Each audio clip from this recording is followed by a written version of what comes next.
3, 2, 1. And it's live.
This is Leicester Till I Die TV. Watch and subscribe on YouTube and listen on your podcast platform. Good evening, everybody. How the devil are we all? Football's back. Oh, God, I don't know if I can do it for another weekend. The only thing that's keeping me going is the fact that I'm only here for the next 2 games and I'm going to miss a game. And I'll be able to go and watch that powerhouse of an international team, Lanzarote. And I'll tell you what, they'll probably play better. Good evening, Clibo. How you doing? I'm all right. Looking forward to tonight. There's a few issues on the agenda that I'm quite interested to talk about tonight. So, yeah, looking forward to it. Yeah, we're a bit earlier than we normally are, and that's purely because, I'm going to be honest with you here, it's the Traitors final. And you've got to get your priorities in order here. But yeah, the main topic is the substitutes and what is the point of them under Marty, to be totally honest with you. But there's a couple of news items I want to cover first. We'll say hi to Mad, he's in, hello. Prashant is as well, and Blue Fox is in as well, just to get us going.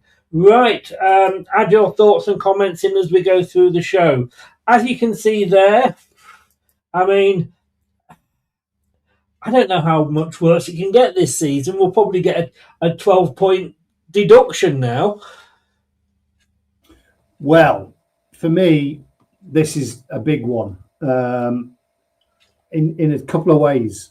One, he's our best player, clearly. He's our goal scorer. Leading goal scorer.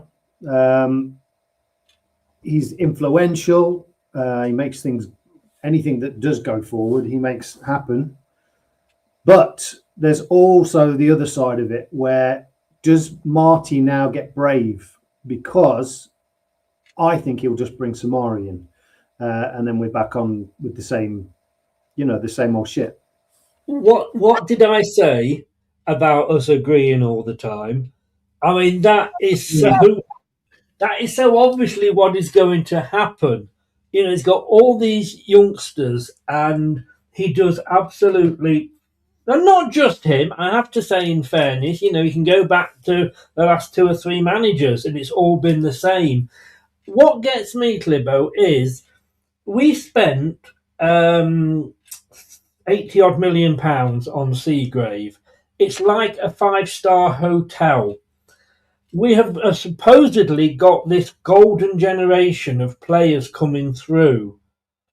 It's fine having that golden generation of players coming through. When are we going to be seeing them?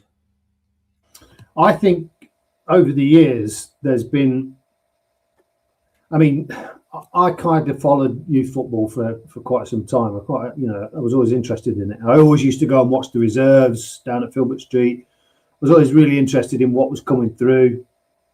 And I think there's quite a number of players that we've probably either let go through the net or not developed them properly, that have potentially had a really good career with us. And I'd hate to see that with this crop. Now, they've got access to much better nutrition these days, much better training facilities. Some would argue that, they're not paying their they're not doing their apprenticeship. They're not having to clean people's boots and all the rest of it. So, rightly or wrongly, that's probably the case. But I think you'll find it's closer to 100 million as well, that Seagrave. Well, yeah. It's there. Are we seeing the fruits of its labour? Well, I don't think so at the moment. Now, there is the argument, of course, that, probably 5 to 10 years that it takes, for it to all filter through. But I'm not so sure. I think we can clearly see that we've got very talented players there. We've seen a few of them in pre-season. We were excited. We've seen Kingy blood them. We've seen how fit they were and how eager they were to go forward with the ball and press. And they've been taken out. Now, for me, that just stunts progress. People might disagree with me. That's just my opinion. I mean, it's a good point there about Andy King. I mean, I'm not one of those that are saying like, well, if Marty goes, Andy King should take over. But when you look at how and I know it's difficult to say because when we play pre-season games, they're all totally, against lower league. It's fitness rather than anything else. So we're not having, proper opposition, going in for the ball, etc. But I had forgotten until those pre-season matches that our players even knew there was 2 halves to a pitch because we never went over the halfway line under Rude. And I think we're almost going back to that. But the more important question is, Clibbo, is how long have you lived in a brothel? Well, this is just my little Friday night. I live on my own, so I treat myself, put some decent lighting on. It's just me and Have you got the curtains open and you sat in the window? There's a red light in the window, but the rest, I've tried to put blue neon lights in here, but it's because I've got another light counter in it. It does look a little bit Amsterdam-y. I apologise, viewers. No, it does. But anyway, sorry. To the other point, though, I mean, these youngsters, they've got to be given a chance soon. I'm starting to believe that this club is not. It's not geared towards playing youngsters. The whole setup, from as it filters down, I don't think it's set up. One, financially, I think they're still thinking, right, let's play the experienced players, let's get promoted, then we can blood youth, blah blah blah. I don't think we're in that situation now. Even me, who watches the games, I'm having to watch them from home at the moment, obviously because of medical reasons. Yeah. I am frustrated watching it, knowing that we're not going to get promoted. So if we're just going to stick with Marty and say, right, let's stay in the league, I think there's enough youth in there that you can blend and take some of these, I don't know, mercenaries out of the side and replace them with the youth.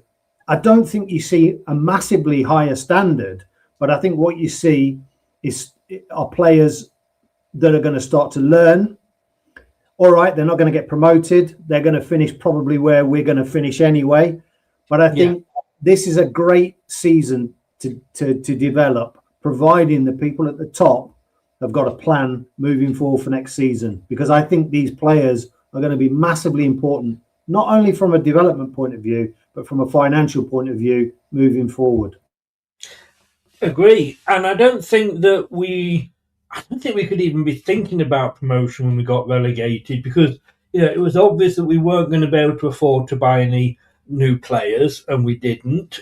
In the summer, there were freebies or loans. I think this season it was all about going up, knowing that there's going to be a points deduction of some form coming our way. I think almost certainly, and I think it's all about staying in. Now, a lot of people will say, well, the players that we've got are only used to, playing against like League One level. Well, that's where we could be if we're not careful. And, if whatever happens at the end of the season, whatever division we are in, you can't just throw those players in. Like you say, they've got to be blooded in. Why, like you say, with James going out, why are we picking, and I think he will go for Samare. Why? He's leaving at the end of the season. What is the point? What are we going to learn? I said, I think it was when Rodgers came in. He came in with, I think, about 10 games to go of the season when he joined us. He will have learned a load more about the players in those 10 games because we were playing proper league football against opposition that was equal to us. He will have learned loads more from that than a few pre-season meaningless friendlies. So why aren't we blooding them now so that at the start of next season, they're on the starting blocks and they're ready to go? I don't know. I mean, like, I don't want to be a conspiracist or anything like that, but it does make you wonder. It does make you wonder whether you think if we did go down, we would have to sell these players. And that's a massive issue for me. I mean, I'm not saying that is going to be the case, but you're telling me that Monga's now, having made his debut in the Premier League, not getting starts in the Championship. I'm using Monga as an example because he's the one that everybody kind of badges on about, you know, me included. Yeah. He's not going to play in League One. And why the hell would he? Because he's absolutely way above League One. And to an extent, he would get clattered in League One. And then there's a problem, isn't there? Yeah. More so probably than in the Championship. And this, you know, and we'll come on to Marty, etc. in a bit, but is Marty the right man to be handling these youngsters when they're coming through? Because to me, he has ruined Monga. Yeah, and it's something that I've said about particularly strikers. I've said this on this channel a long time ago, is that we have a habit of ruining talent. A lot of people slag off Slimani. I've said it in the past. He was a really good striker. We didn't use him in an appropriate way. We used him in the same way that we would have used Vardy, and it just didn't work like that. So I'm not saying this is all Marty's fault, because it seems to be systemic in the club. You know, we are ruining good talent. I watched, and I know I'm going to use a swear word here, but I used Daka as an example. When we bought Daka and he scored those goals in Europe, he scored every type of goal. He was on it. He looked fast. Now, if you take that game and look at what he did, that is what he can do. Now, over the time that we've had him, we've gradually chipped away at his confidence. Look at him now. He couldn't do any of that now because I don't think he believes it himself. Now, I'm not saying we should put an arm around Daka at this stage, because at this stage he's going to leave. But this seems to be what's happening to players at Leicester. And for it to be happening to younger players, for me, is an absolute disgrace. And I'm going to use Monga as an example again.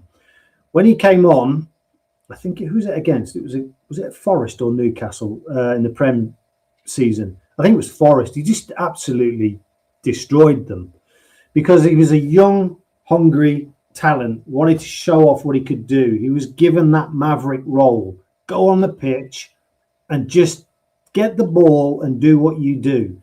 And he did it. Now, again, this reverts back to systems. Marty's this is the system, this is the system. It stops players like Monga being able to do that.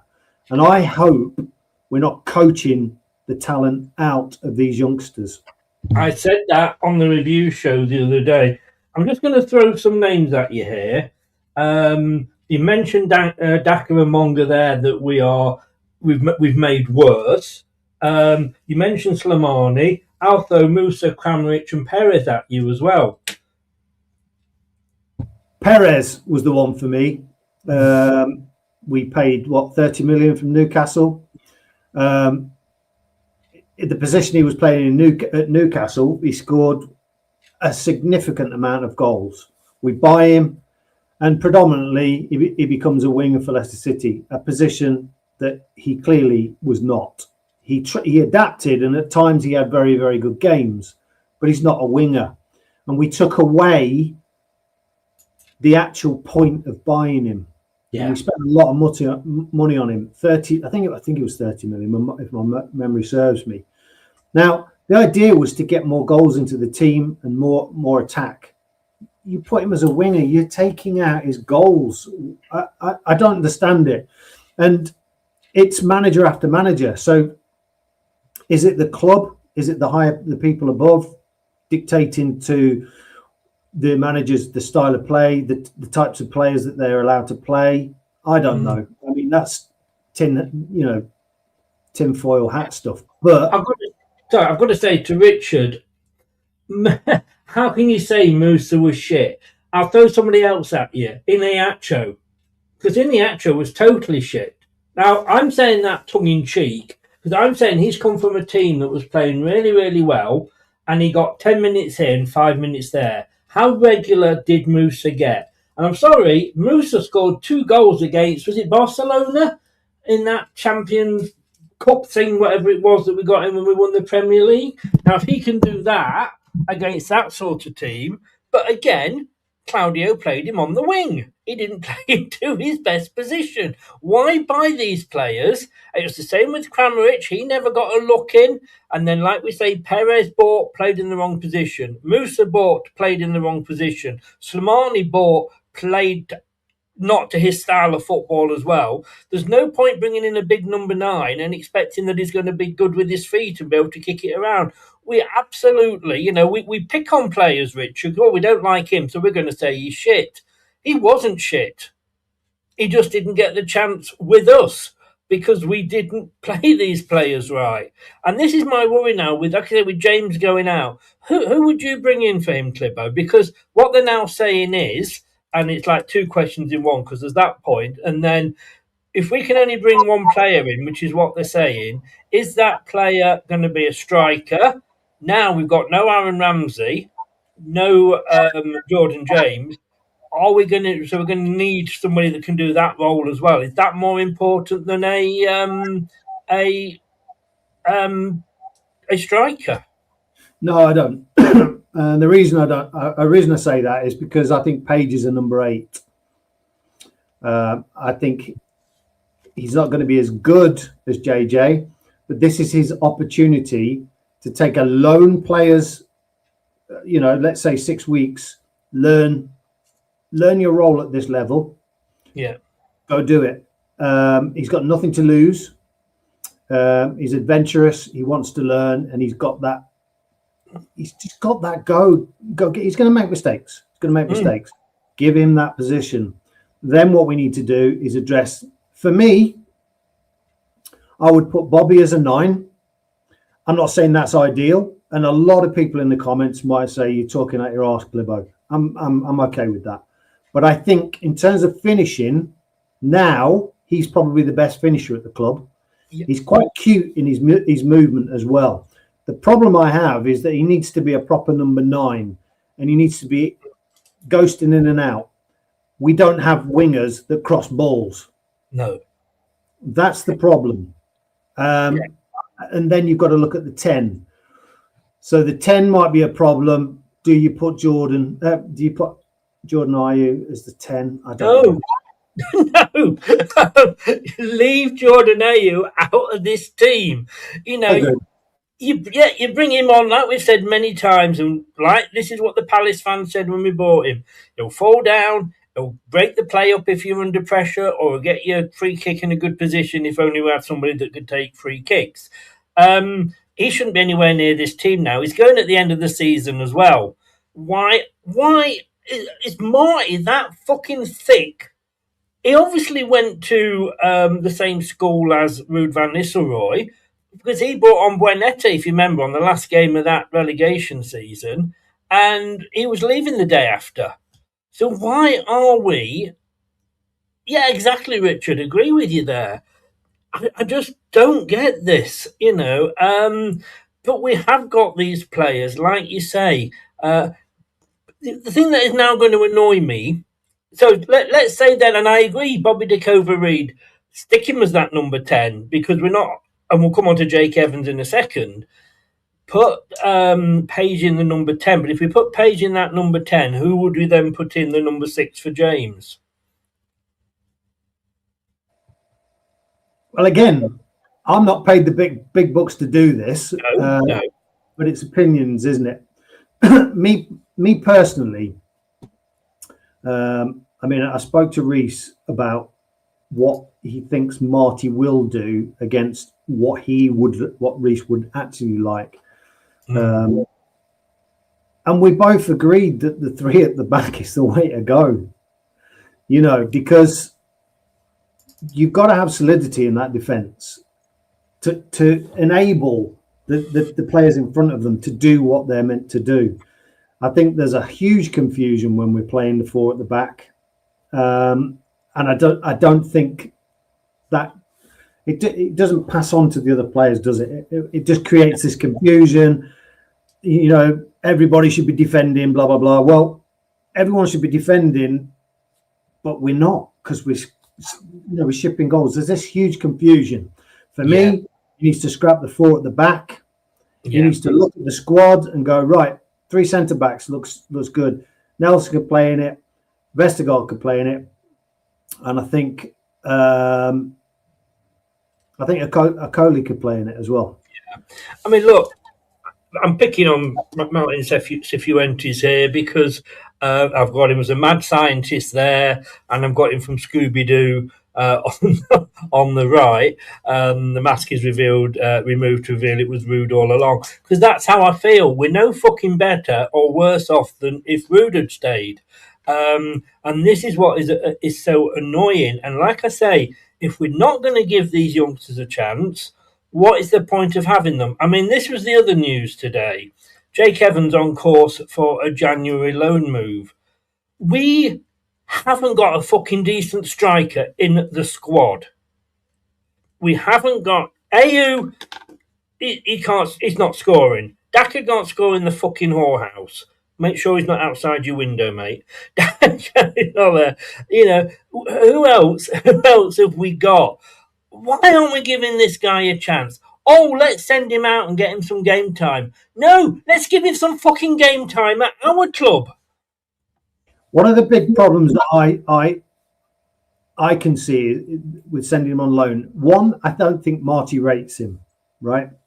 And the reason I say that is because at Cheltenham, that was the absolute perfect scenario. Yes. You couldn't have painted the best picture for him to start, or for him to come on and just go and express himself. Now, there was no loser in that situation. He didn't do that. He's not been on the bench for huge chunks of the season. I don't think Marty rates him. So I do think he needs to go out and play man's football. My problem is he'll send him to somewhere like Chris Popoff, Morecambe. I don't think that develops the kid. I think he's a better player than that. And I think down in those lower leagues, he's going to get kicked to bits. Now, some might say that's good for his development, but you're looking at a player that's got value. Now, unfortunately, Leicester City are in a place where the academy becomes the way that you sustain your club. It's not a situation where Leicester develop players to play in the first team. I don't think that's the case anymore. Oh, no, I mean, he's already visited a potential loan squad. He made his senior debut as a 16-year-old last season. Evans was expected to be involved in the first team this campaign, but he's not made a single appearance under Cifuentes. Now 17, he looks to be on course to get an opportunity to show his potential in the EFL. We are exploring a possibility for him to go on loan. Cifuentes said there is a club we know well that has been interested in him. He's been visiting the club, and it might be something happening soon. It would be a very good option for his development. Let me suggest something to you, Clibbo. Popov went out this week.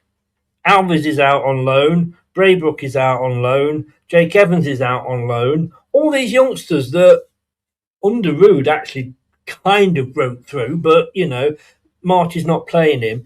If he's saying that these players aren't up to this standard and they need to get some experience at a lower league, is it not possible that we could send out Marty Cifuentes on loan, send him to Newport, give him a season, and then when he's learned how to be a manager, then and he can actually manage the big boys, let's get him back. Yeah, there's a huge irony attached to that, isn't there? Marty Cifuentes telling these players that they're not good enough when he's not played them. It's like anything else. It's like you can look at. I mean, Marty said in training they're really working hard. They're getting this. They're doing this and they're doing that. It's for me, it's chalk and cheese, isn't it? You can play well in training, but you go on the pitch, you've got like 30,000 people watching you. I can throw darts at a dartboard, get a couple of 180s. If you put me at the alley pally, my arse would open up, and I'd probably score 3. It's a different thing, but you've got to start to slowly introduce players into this environment. I've put this picture back up again, Clibbo, because Ruud van Nistelrooy was saying they're performing for me on the pitch, on the training ground, but they're not doing it on the pitch. So that's another reason where I think this guy has gone, and read the Ruud van Nistelrooy book of management. It's a load. I don't give a fucking, Marty, if you're listening, I do not give a fucking Spanish flea what they do on the fucking training pitch. That's your responsibility. All I want to know is what they do on the pitch for 96, 98 minutes on the match day. I don't care if they're fucking shagging the new signing that we've got at the women.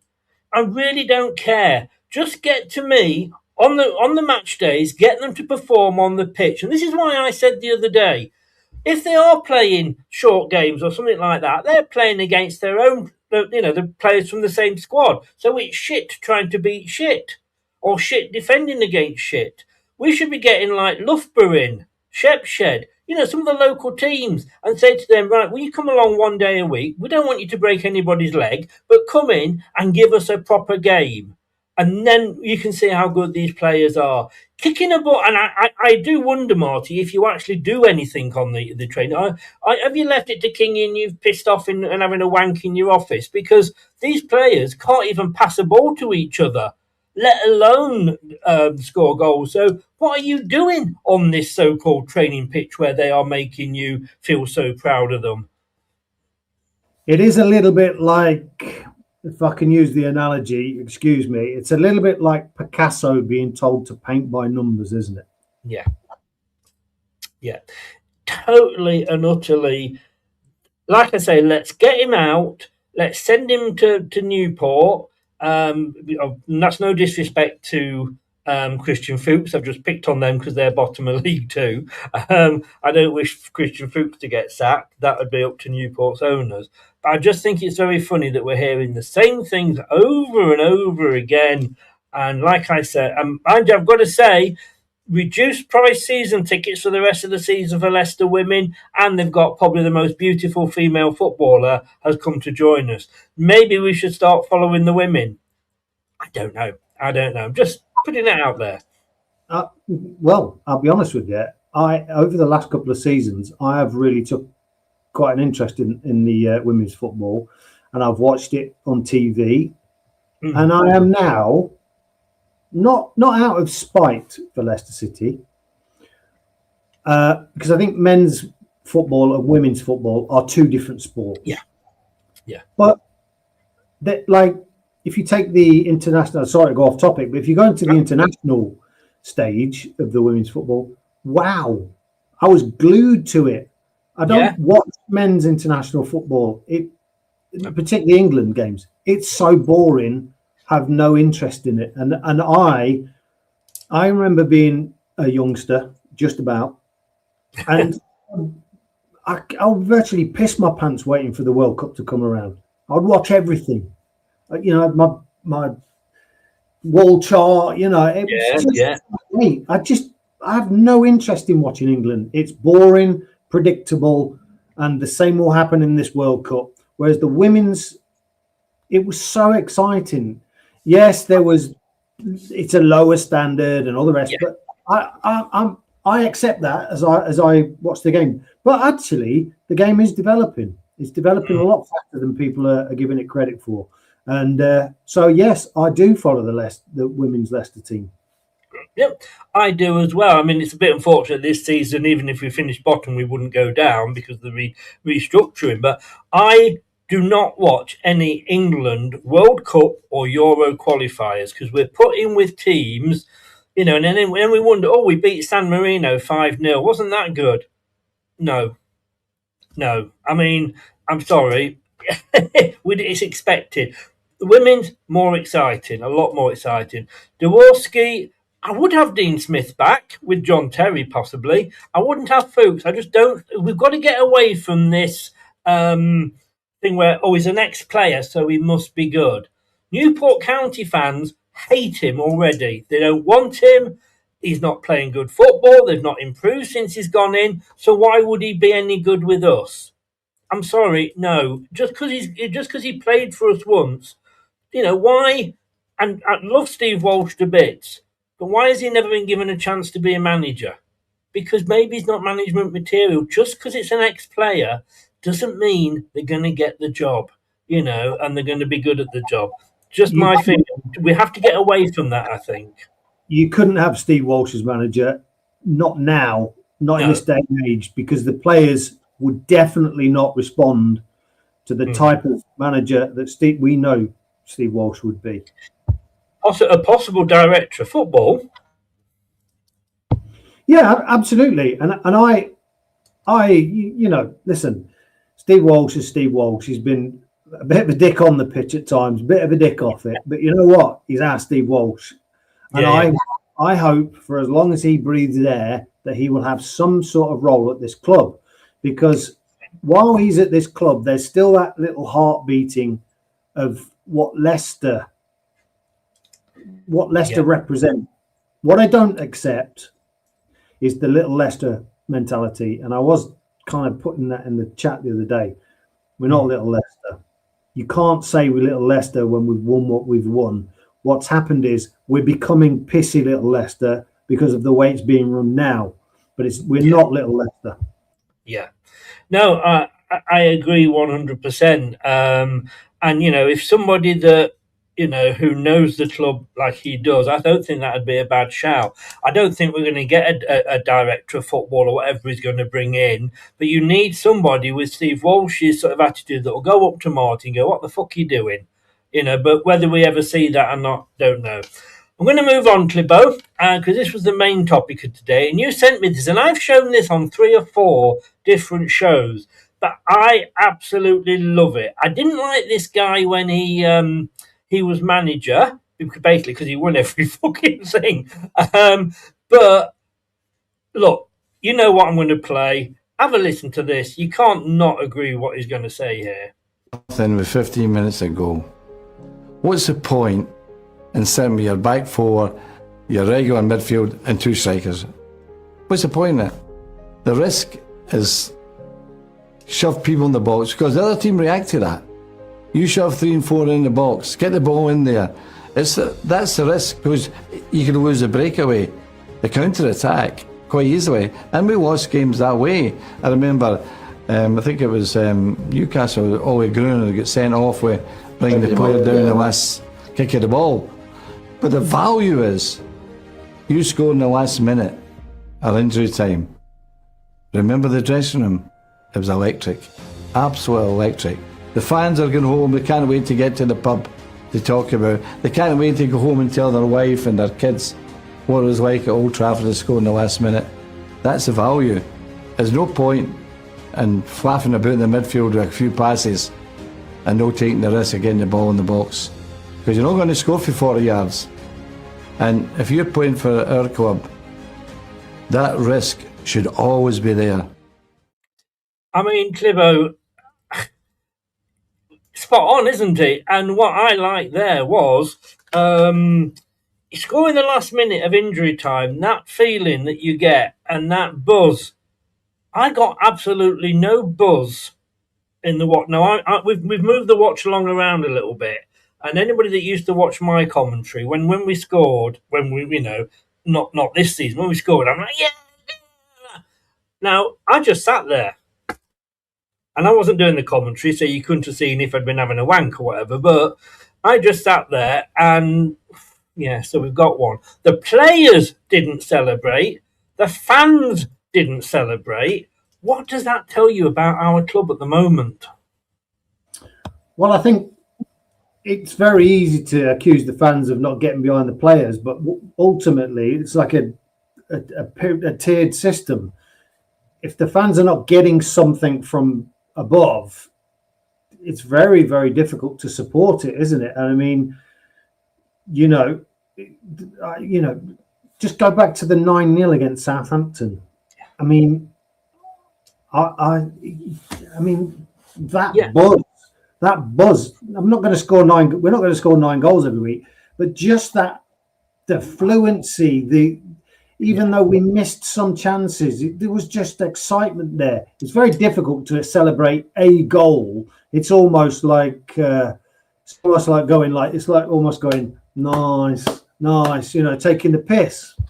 Yeah, but do you not think? And I was there at Southampton, and it was unreal. And I said to my son, "It'll be a boring second half. We're 5-0 up. We're not going to do anything. We're just going to keep hold of what we've got." Obviously, we went on and scored 4 more.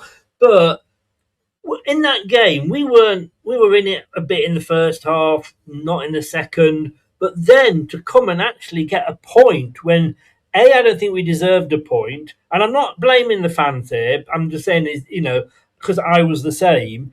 But we should have been actually going, yeah. I mean, do you remember when we had Martin O'Neill? Martin O'Neill used to say, you do not stop playing at 90 minutes. If we've got 8 minutes of stoppage time, you play for 98 fucking minutes. And you'll remember that Arsenal game, 3-3 at Filbert Street. I think it was their invincible year, the closest they ever came to losing. It was 2-1 to Arsenal on 90 minutes, and it ended up 3-3 because we fought to the end. And when we were scoring those last-minute goals and got a draw, we weren't sat there going, we were absolutely...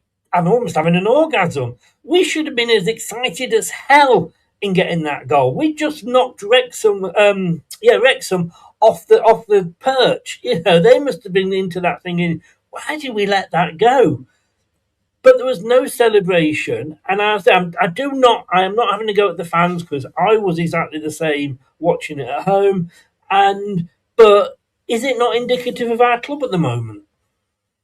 I think if you go back to the Alex Ferguson video and equate it to the Arsenal game, and not just the Arsenal game, lots of games, derby, playoff final, all those sort of things, what you've got is really rock hard men who play in defence, who go, right, we've got nothing to lose here.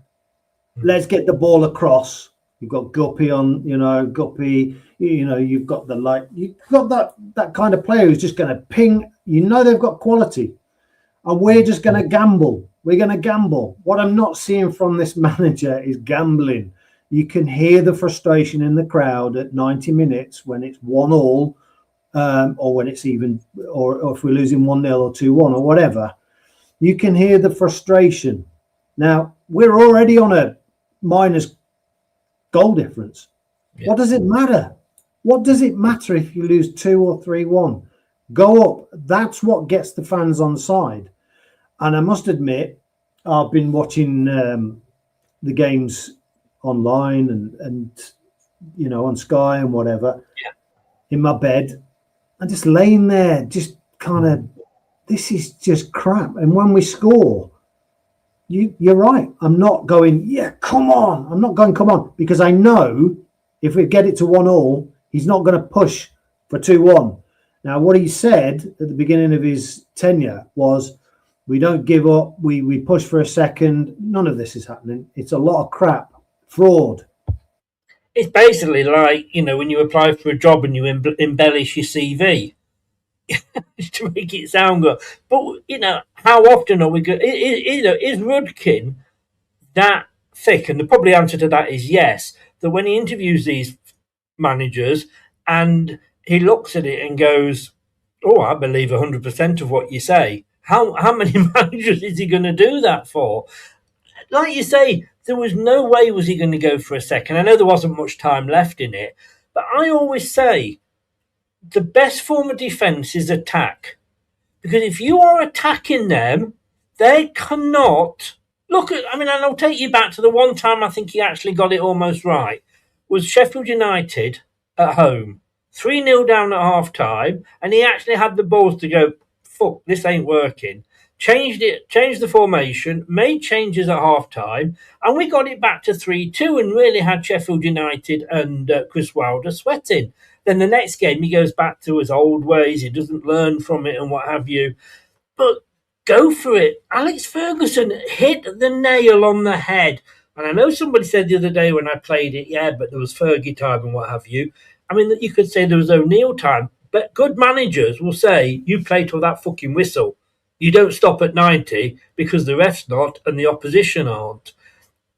You go for it. If you're going to lose, you might as well lose. He wasn't bothered. I bet he didn't shout at Ole Gunnar Solskjaer when he got sent off because the team were doing what he told them to do, which was to try and go. I don't know if it was a draw or for a win, and they got caught out at the back. Does it matter? You're going for it. I have never known a manager that's tried to defend a 1-0 loss before. I think if you go back to something that our very great co-host Tom said, very wise man, he said that Marty was playing safe management for his future, for his job, his short-term future. I think that's very evident. I think one of the things about this system with the players, particularly that we've got, you've got very weak fullbacks. Very, very open. It's open season, basically, but you're open to the counter. And that's something that we've not been able to counter ourselves or cut out. And I think 3-1 in the current climate, as opposed to 2-1, probably looks very terrible for him. And I think that's the reason why that's happening. I could be wrong, but that's my opinion. Okay, let me say I am a manager, coach, whatever you want to call me, and I go and apply for the job at Leicester City, and I get it, and my brief is, right, you've just got to settle the team and keep us in this division, but you've also got to keep an eye on the future as well. I will do that job knowing, having maybe signed a 2-year contract, that if they get relegated at the end of the season under me and they sack me, that I will get a big payoff. I don't need to worry about my job anymore. How long did, and it didn't work for him, but did Graham Potter stay out of work for? Because he was getting the money from Chelsea, which was more for him being sat on his arse picking his nose than it would have been for actually doing a proper manager's job.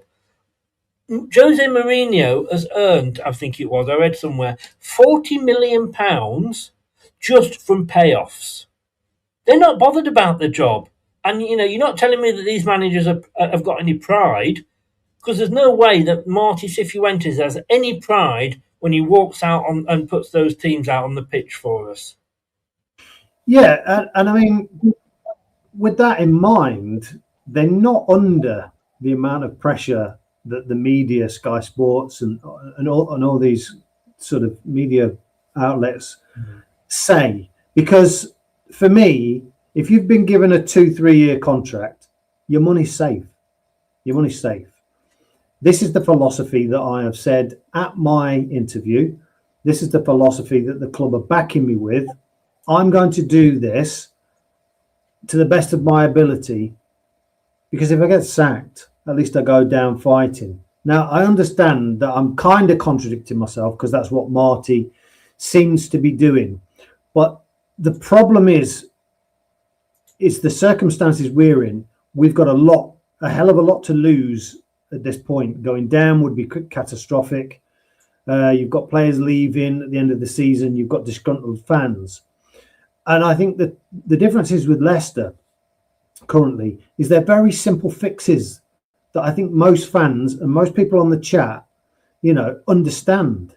A slight different change in the system, bring the best out of those players. If you're gonna go into a club and say, I want to play this system, the club should be saying, okay, well, we don't have the players for that system, so we need to back you, or they need to not hire that manager, or the manager needs to say, okay, well, let's have a look at the players we've got. I can adapt this system to make this work. It seems to me that none of that's happened. I'd love to have been a fly on the wall in the interview, because I think it'd be very, very interesting what's actually was said in the interview compared to what is happening. Agreed. But let me ask you a simple question here, Clibbo. And I'm asking you this as a fan. And it's the title of the show today. And that is, what's the point of substitution? Or the point of substitutions is, finish this well-known sentence. The point of substitutions is, how would you finish that sentence? It's twofold. The point of substitutions is, if you're on top and you want to remain on top and carry on the good work that's happening, you are naturally going to have tired players. So you replace like for like to remain playing with that energy. The second reason you use substitutes is to change what's not working. What seems to be happening with Marty is like for like substitutions in the same system, where it's the system that's not working, not the players. Agreed. 100% agree. I mean, the first point that you said, I've forgotten what it's like to be in the lead. And I think you've got to be possibly 2 or 3 up to be in that position. And I don't think you can do that if you're only 1-0 up. But if a player, look, if we look at the Wrexham game, James was replaced by Ricardo, pretty much like for like, because Ricardo could play in that position. Page for Skip, pretty much like for like, and they were injuries. So when you get an injury, yes, I can understand that you would do like for like, especially sort of when it was, James was in the first half, wasn't it? The other thing, of course, is if you're a manager and you look at that and go, fuck me, Luke Thomas is getting his arse whipped here. You can tell that with you. It doesn't take a long time to work out. And I have seen managers that will make a change as early as the 15th, 20th minute, because it's obvious to them that this one player is not up to, because he's just come up against a better opponent. So again, you could replace that and put somebody else in left back. So that, again, I understand is a like for like. But when you're making changes, which seem to be getting later and later and later for Marty, I think only once or twice has he made any half-time substitutes, and one of those was that Sheffield United game, that by the time he's making the substitutes, that it's too late for them to make an impact. And he is not changing anything. Let me just go through the January games for you, Clibbo, here. So against Wrexham, apart from the injuries, Dakova Reed came off, Monga went on. Would you say that was a like for like? As near as damn it, wasn't it? Coventry, Pierre off, Silko Thomas on. Skip off, Sumari on. Mavididi off, Monga on. Dakova Reed off, Page on. Ayew off, Daka on. I'm not sure about the Silko Thomas Piera one, but the rest were literally 4 substitutions out of the 5 we were allowed to make are just fucking like for like. So nothing changed. I don't think we saw a change in formation. Somebody will correct me if they'd gone and were there. But to me, that's just wasting substitutes because, all right, you're giving players a rest maybe because we had Wrexham coming up on the Tuesday, but in the eight, we were down. We were losing. We'd gone ahead. But in that second half, we were not on top. So why not make changes that will benefit the team rather than just thinking, oh, we've got another game on Tuesday? Well, let's play devil's advocate. Do we give Marty credit for actually still believing that the like for like means that we keep the same system, that he believes right up to the 99th minute that he can still change the game? Do we give him credit for that? I mean, is it blind faith? Is it bloody mindedness? Is it stubbornness? Is it anarchy against the board to say, look, I need better players? I mean, these all need to be taken into consideration. If he's going up against the board and saying, I need better players, that's embarrassing, because he should not be. He should be putting the club first. And it's like if Woodkin comes along and says, I need you to play AU because we need to try and get some money for him at the end of the season. He should be turning around and saying, he's fucking shit, I'm not playing him, let him go, whatever. If you don't get anything for him, you bought the guy. I don't give him any faith for sticking with a system, because you look at Ruud van Nistelrooy, he's stuck with the same system and the same players for 17 games last season. How many of those games did we win? A big fat fucking zero. So, no, you don't give credit. I tell you what I do give credit for, and I will give credit for, and that is to Nigel Pearson. Because in that Great Escape year, he swallowed his pride and went, I need to bring Albrighton back in. I need to change things round. And he had the balls to do that, and the rest, as they say. So he gets the credit. Ruud van Nistelrooy, no. This wanker, Spanish wanker, no. It's all Spanish shithousery, I'm afraid. If you look at I think he managed in 5 or 6 different countries. Maybe can go back to one of them. Well, the thing is, I mean, you can look at his records in there. I mean, it's kind of hit and miss here and there, and he's tried to do this and he's tried to do that. One of the things that's unique about English football, particularly the Championship, is it's very competitive. A lot of these leagues that he's, you've got 1 or 2 teams that are, that it's a bit like the Scottish League. You've got 2 or 3 teams that are competing.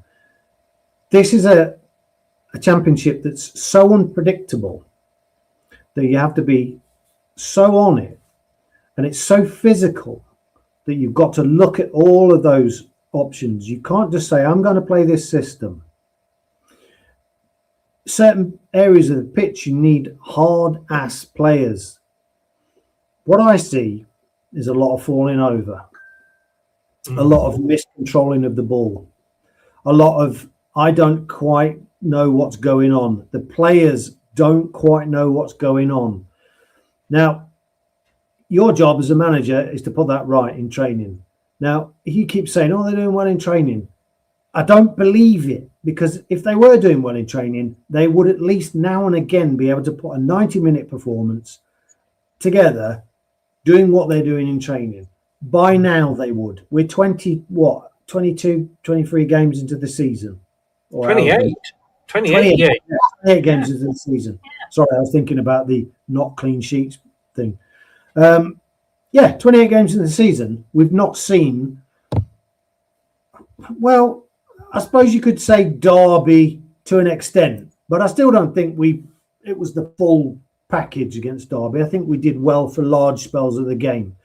We haven't seen that once other than that game, and that's being generous. So I don't believe it when he says they're doing well in training. I think he's picking these players because he thinks, I daren't take a risk. Yeah. Oh, shitheads arrived. Better late than never. That's all I'm going to say here. Nice of you to pop in, Reed. I did warn you. No, it's fine. We're talking about substitutions and like for like. Okay. And I'm getting fed up with Marty making, the idea of we've agreed with me and Clibbo, we've agreed on a few things actually, but we've agreed that the idea of a substitution is to change things up. Yes, you might have an injury. Then you've got to do like for like. You might have a one player, for example, like a Luke Thomas that's getting roasted alive. Well, you can normally tell that after 15 minutes. And as I say, I've seen managers make those 15 minutes. Oh, he's getting absolutely roasted. We need to get him off and get somebody else on. But the main thing with the substitutions is that you're wanting to change the game. Does changing the game mean making like-for-like substitutions? How does that change the game? I'm just going to go through, and I started to go through it with Clibbo. I'm just going to go through the... all right, against Wrexham, we only made 3 changes, and one of those was Monga for Dakova Reed. You could say that almost was a sort of like-for-like. Against Coventry, 4 of the 5 was Sumari for Skip, Monga for Mavididi, Page for Dakova Reed, and Daka for Ayew. Every fucking single one of those 4, and you could argue Silko Thomas for Ricardo Piera, but at least 4 of those were like for like. Cheltenham Town, a Coley for Vestergaard. I don't think Vestergaard got injured though, didn't he? So again, allowing that one. Marcel for Mavididi, Monga for Thomas, Ayew for Daka. Like for fucking like. Let's then go back. Let's go back to West Bromwich Albion. Now, we actually won this game, surprisingly. He only made 3 substitutions. Oh, look. Mavididi for Monga, Page for Dakova Reed, Daka for Ayew. And the only other game, these are all the January games. We played the first game of January, we played Sheffield United, who we lost to. We were 3-0 down at half time, and he changed formation in the first game. And then the second game, he went for exactly the same formation again. Chelsea for Skip, Monga for Mavididi, Page for Dakova Reed, Ayew for Silko Thomas, who was striker that day. I feel like I should be getting like Kevin Badenoch has in the House of Commons, all the people behind me going, like for like, for like. And that is all our January games so far. Every fucking one has virtually been like for like.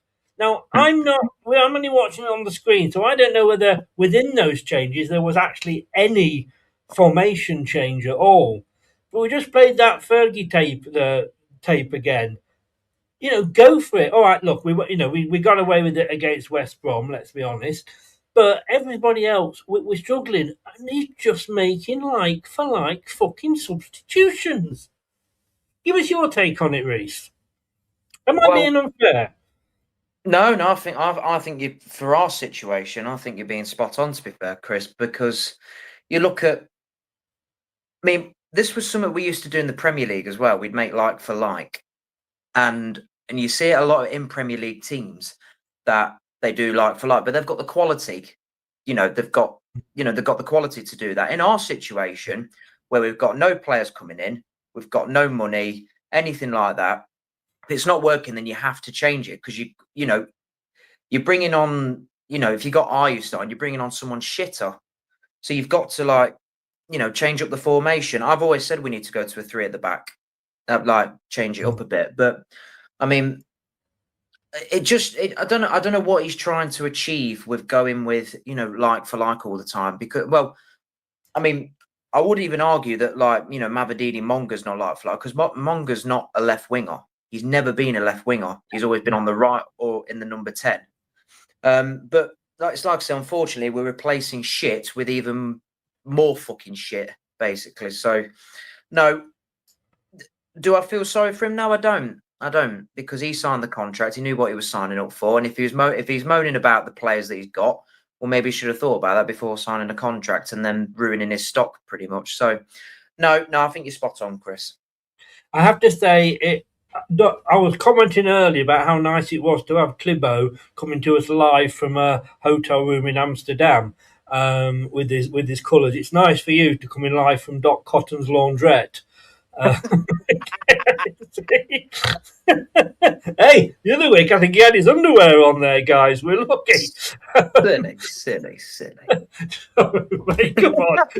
The door's open. I had to walk in. Ronald says here, Clibo, I thought after the Ipswich game, Marty had turned the corner. How wrong I was. I will not forget until the end of the season, at least, what the QPR fans said to me when we did the preview for that game. And that was, Marty will be on the verge of being sacked, although I don't think he is at our club because I don't think we can afford to sack him. That he's on the and then suddenly he'll pull a rabbit out of the hat. And you think, oh, hang on a second, maybe, like with the Ipswich game. Oh, we wasn't expecting that. Maybe things are starting to do, and then he'll go back and he'll win 1-2, then draw, then lose 2 or 3, then win, and you can't have a season like that, can you? Me and Reese, both at the beginning of the season, both of us said, this is a really good appointment. Reese done his sort of due diligence on, he basically did all the groundwork, so I didn't have to. And we spoke about it, and we went for a game of pool, and we were chatting, and basically the outcome was we'll both give him till the end of the season. Now, I was prepared to do that. I can't remember which game it was, but it was probably a couple of months ago. And I said to Reese, no, I'm not supporting this because I'm seeing where this is going. And to be fair, I've stuck to it. And on a lot of channels, and this is not having to go at anyone, this is the predominantly a lot of the channels, the hosts were give the guy a chance, and it kept going and kept going.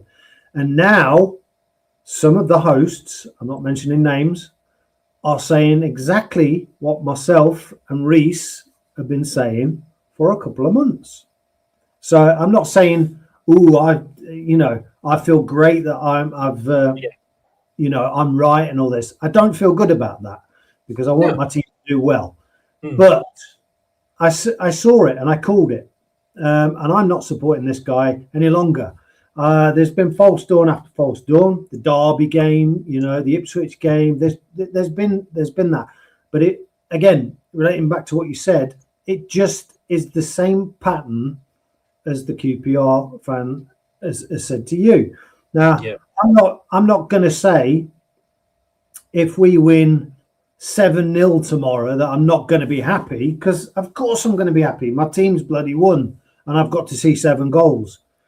But I don't trust the next game, that form, to be the same. And that has been borne out all season. And it's not going to change now with 28 games in. No. I mean, Reese, I was probably one of those that, in fact, I'm pretty fucking certain I was one of those that Clibo was referring to. And at the start of the season, I was prepared to say in fact, I defended him. Do you remember when we had something like 4 draws on the row? I think around the Coventry game. And I came out and said, you'd have fucking taken that last year under Ruud van Nistelrooy. And I will repeat that. And the fact you'd take that fucking now, wouldn't you? I mean, and I was saying, give him a chance. He only had 1 pre-season game. This is kind of, he's still but you can't go on saying that and saying that and saying that. But I want to ask, this was something we talked about earlier, just to side back quickly. I want your thoughts on it, Reese. And that is, and I think the way I worded it to my mate earlier was, is not applauding any different to booing? When you lose, and look at what Alex Ferguson was talking about on that video, and we played it again, was when you get a goal in the 91st, 92nd minute, and you've got a point when you look like you were going away with nothing, you should be as ecstatic as you could be. It's almost like getting a win. We say that, don't we? Getting a point, it's almost like getting the win. Wrexham would have been going off that pitch going, how the fuck did we throw that away? Oh, we should have got the 3 points. We should be the other way. We scored the goal. I just went... And most of the fans, and I'm not having to go at the fans at all because they were the same live, one woman even said she kept her hands in her pockets. And then even the fans didn't celebrate.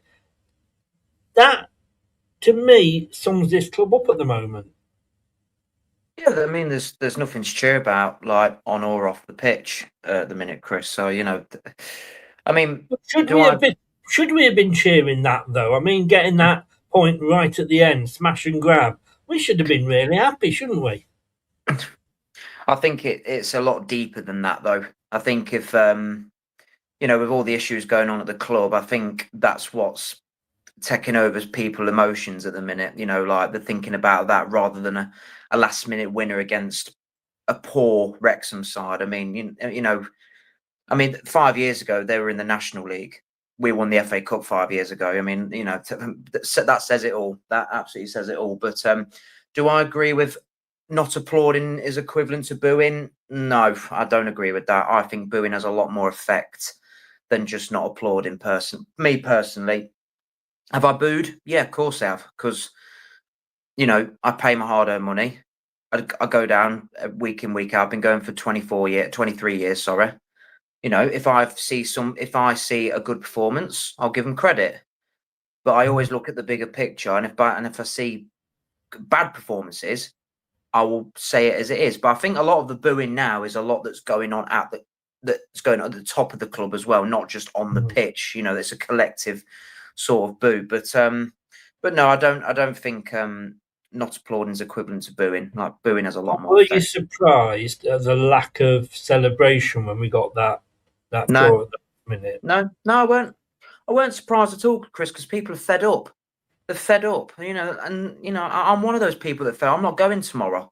I'm going to have a nice day with my missus tomorrow. I thought, no, fuck it. I'm not going to go sit there in the freezing cold. Me and my Uncle Clibbo were talking. And if you get to that point now where you're thinking about, oh, what's the weather like?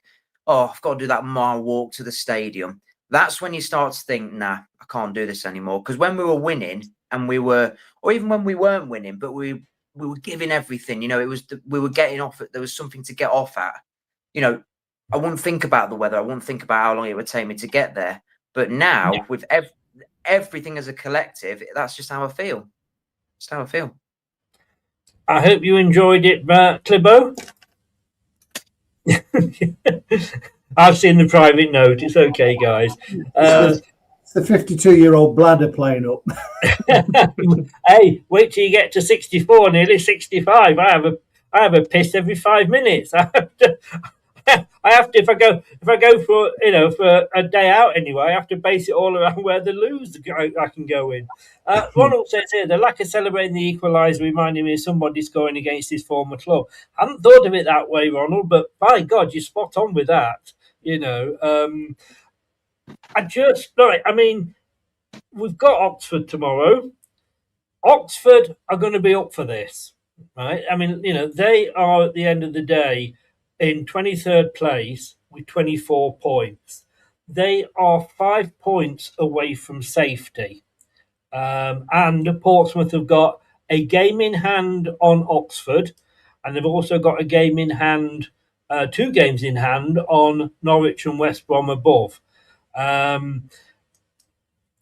Look, Wednesday down. Oxford, I've got a mate and he did the preview show with us yesterday. Mark, thanks very much for that, mate. Appreciate you doing that. Watched it. Yeah, he's. He drives from. He lives down here in Poole with me, and he drives to Oxford for every home game. I know it's only half the distance that it is to Leicester, but again, that's dedication for you.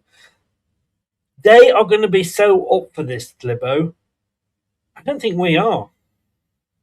I think one of the interesting things that I can't remember if it was that guy who said it or I saw a couple of Oxford on different channels talking about Leicester on the previews, and one it was said that if you play Oxford, we're the team that if we break records, like unwanted records. And I just thought to myself, wow, this is going to be the dullest 0-0 of all time, because we're the ones, we're the ones that teams play and they haven't scored or a player hasn't scored for 20 games. We're that team. So this is going to be possibly one of the dullest games in the Championship for the whole season. Yeah, I've got to say, Prashant, it's a very good point that I'm going to say to you, when was the last time you had a wanko without phase? That's what I'm saying. She is consistently voted the most beautiful woman in women's football.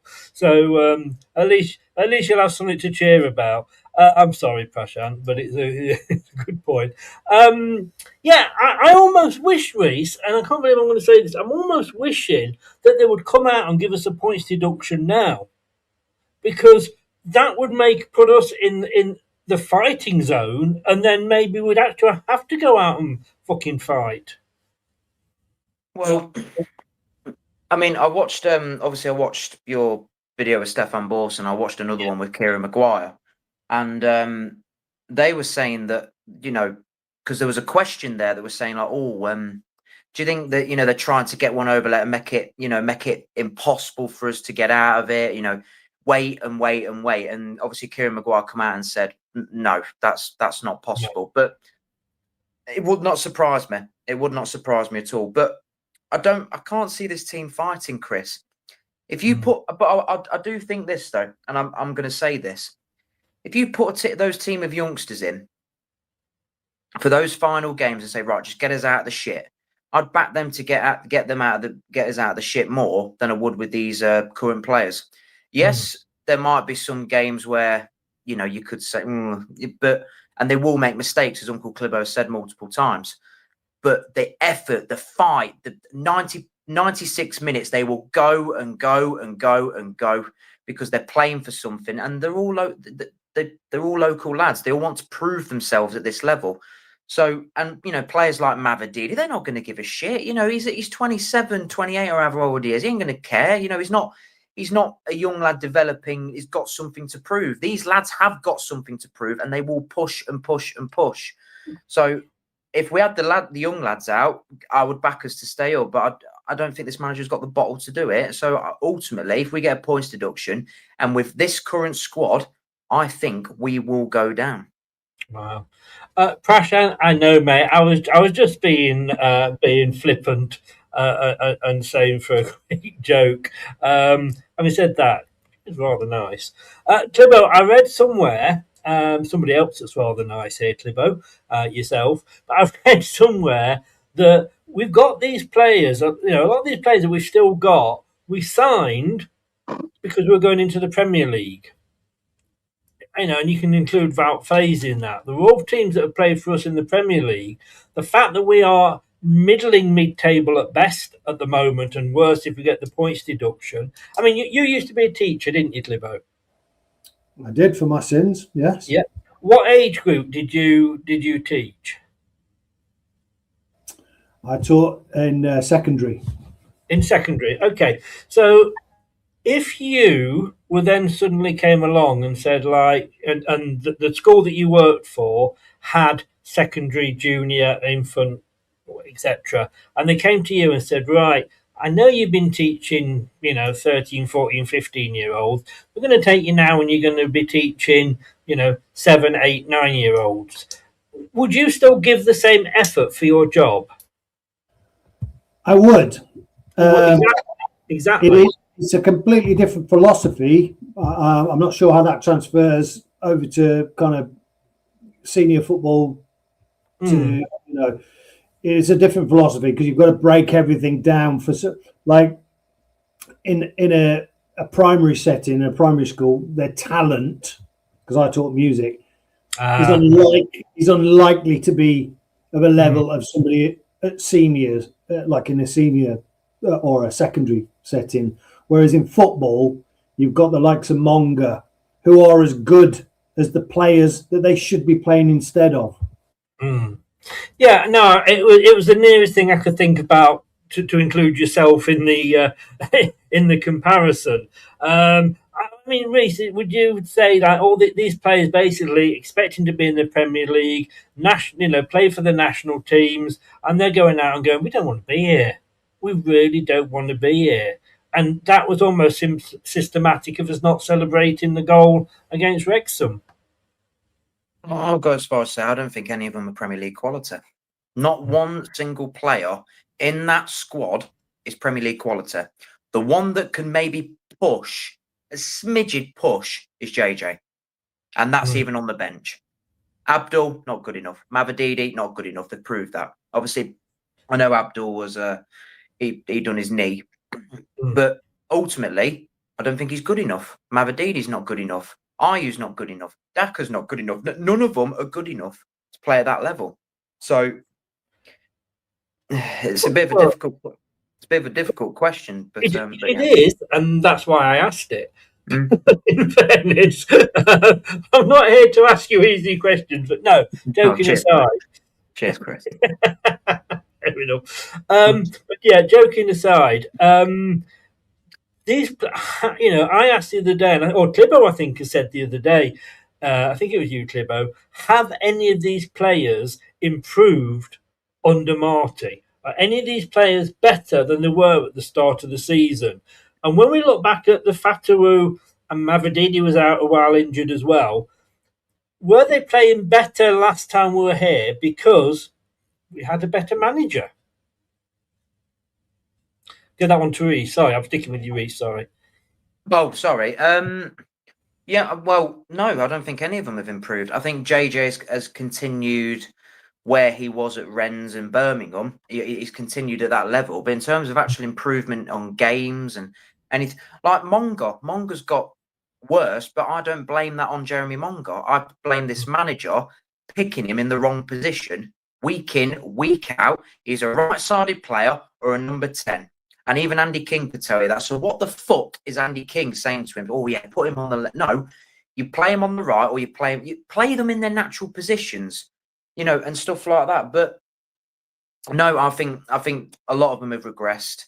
And I think a lot of them have just stayed at the level that they currently were. The only one that you could push and say that has slightly improved, but I don't even think he's improved, but you could make an argument for, is JJ, because 9 goals, he's getting assists and he's playing well. But I don't think he's improved any more than what he had. No, none of them have improved. Not one player. Well, Clibber, let me put the second part of that question to you then. Were these players, and let's be honest with you, 2 years ago, Fatawu and Mavadidi were tearing this division apart. Was that because there was a better guy at the helm? I think that's undeniable.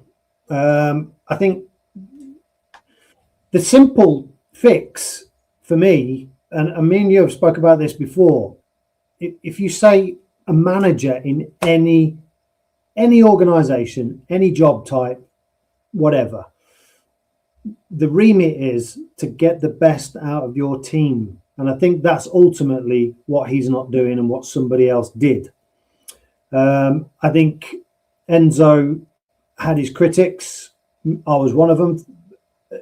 Parts of the season, the type of football used to drive me mad because I like watching the Maradonas, the Gascoignes, the Glenn Oddles, the Waddles, that were given free rein. These systems don't allow that. But ultimately, what somebody else did a couple of years ago was look at what he had and was able to say, can you do this for me? And manipulate it a little bit. Marty had in him. No, and I've got to say, with Enzo, he looked at Christensen and said, I want you to do this in my team. Christensen said, I don't play like that. And he went, all right, and get out on loan. And that, he had the balls to say that. I'm going to round it up now because, like I say, I'm going to go off to watch the Traitors final. And I know it's a sad life I lead here, but, What a traitor. What a traitor. Yeah. Sorry. But what I'm going to say, we did touch on this earlier, Clibber, but I've forgotten what your answers were. So I'm going to say to you, tomorrow, Reece and Clibbo, I want you to give me one each. We can agree or disagree, because we know that Skip is out, and we know that James is out. So, first of all, who do you replace Skip with? Just one name. Oh, me. Page. Louis Page. So you give him in that defensive midfield role, yeah?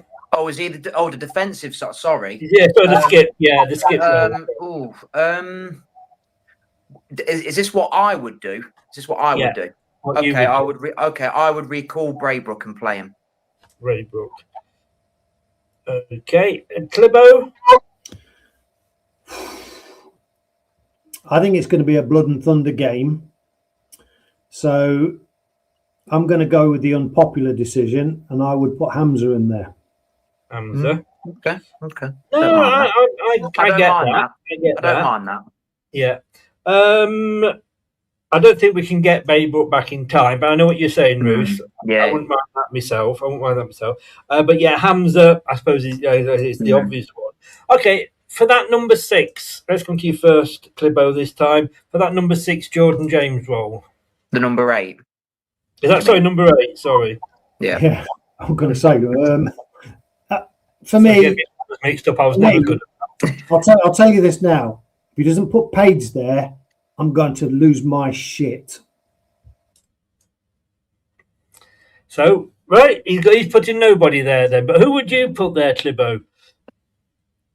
Page. Oh, Page, sorry. I thought you said if he puts Page there, I'm going to lose my shit. No, what no. you said was if he doesn't put Page there, you're going to lose your shit. Right. It's all those men knocking on your window trying to get in Amsterdam. I couldn't hear what you said properly. Reese, yeah, you're number 8. But Louis Page, it has to be. I mean, if you want someone to play that number 8 role, they've got to have goal scoring ability. With Samari's proven he ain't got goal scoring ability. Hamza, as much as I love his work rate, he can't do that. You know, he's just a workhorse. So if you want someone with that quality, that natural ability, natural talent to get in the box and score, and he's got a really nice finish on him as well, man. And he's scored some nice goals in pre-season.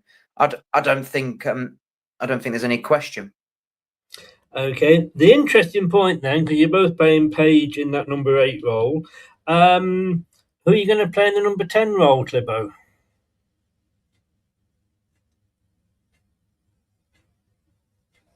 You can't have Page now because you've already got him at number 8, so it's got to be. Oh, come on! There's only one answer. I think there is. Well, you'd have to put Bobby in there, wouldn't you? No. Okay. You'd have to, because that mean? I mean, I said at the beginning of the show I'd put Bobby as your 9, but I mean, for me, no, you're entitled. I would put Munger in, right? I would put Munger in, but I know he's not going to do that. No, but this is what you would do. This is what you would do. Yeah, I would put Munger there. Munger. Yeah. Can you go round to his house after this, Reese, and make sure that he's taking his medicine? Silly. I thought that was the obvious one, to be honest with you, Reese. But I mean, there's no question. Look, I mean, Bobby. I don't know if because obviously I'm guessing you've talked about. I think he's the best finisher at the club. I really, really do. I think in terms of an all-round game, his movement is spot on. He just finds those little pockets of space. And he just, the perfect example, the Derby game, just peels off and bang, bottom corner. Yeah. We ain't got any players that can do that. Daka can't do that. Ayu can't do that. So if you've got Monger in there who can feed him in there, I think that'll work. When we first signed Dick Overreed and saw him start playing in the pre-seasons under Cooper, he was on the wing, and I thought, what the fuck, But put him in his. Funny enough, put a square peg in a square hole, and look what happens. I take it, therefore, Clibbo, now that you've finally decided that you're going to put Monger in that number 10, your number 9 is going to be Jordan Ayew. No, it's not. It would be. It would be. No, listen. And like, I would like to come on here and say, me and Wayne had a bit of not a spat the other day. No, you did. No, you did. Yeah, we had a disagreement, shall we say, which is what football is all about. I'd like to say on air, I didn't mean anything by it, Wayne, and I hope you didn't take it that way. But I do genuinely think most people in this club think Jordan Ayew is shit.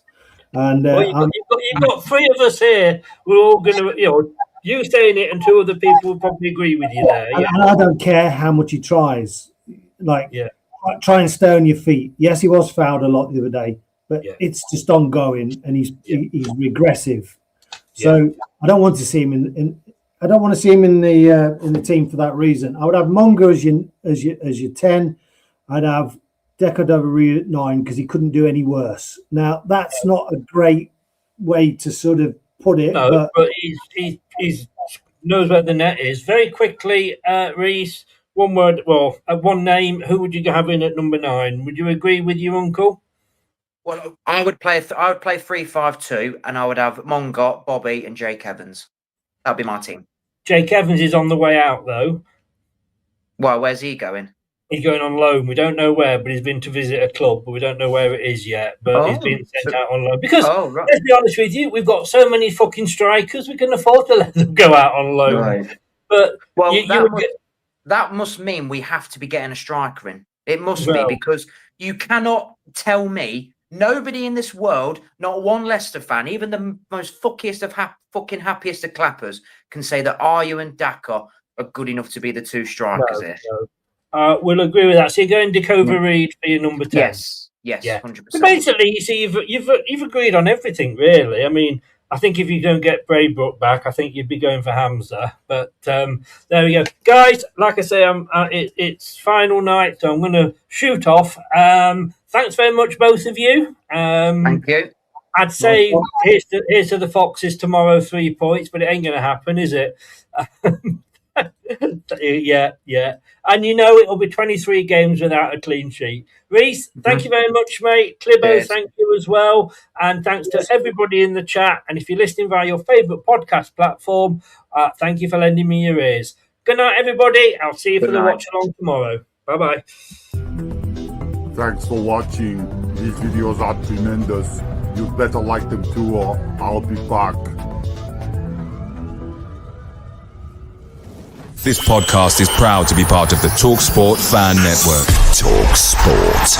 Powered by fans. That will conclude this evening's entertainment.